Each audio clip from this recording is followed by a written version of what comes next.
Alright, so to make your character ragdoll, the first thing you want to do is go to the blueprint, open it up, click on the mesh, and hit this little magnifying glass with the folder, and this will take you to the mesh you are using in the content browser. And we want to open this up, or actually not open it up, close it, and right click it and do create physics asset, create and assign. And there's a lot of options that pop up, but typically you can just leave these as is and just hit create asset.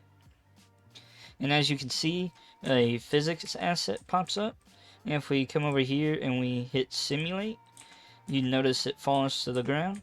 Sometimes it'll fall to the right, and if we simulate it again, sometimes it falls to the left. So it ragdolls around. So we can save this and we can close this. And inside of our character, you can set this up on either if the character dies, if the character jumps, or anything. But for me, I'm going to set it on left shift. So I'm going to search for left shift right here. And on pressed, I'm going to do set simulate physics. And it should automatically drag your static mesh here. And make sure you set the boolean to true.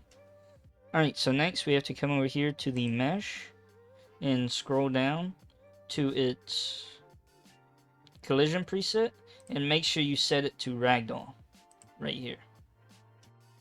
Alright, so after all your collision settings are properly changed, we can now add one more thing. And so all you gotta do is right click and do get player controller and drag off of this and do set input ignore, and it should be set ignore move input right here, and then connect this up just like that.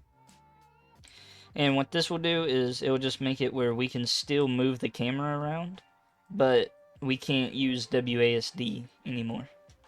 So then we can compile and save and close the character, and we can press play and we can run around, and if we press shift then we ragdoll. We can still look around, but we cannot move around. So yeah, that was the tutorial. If you found it useful or you enjoyed, leave a like, subscribe for more, and I will see you next time. Bye bye.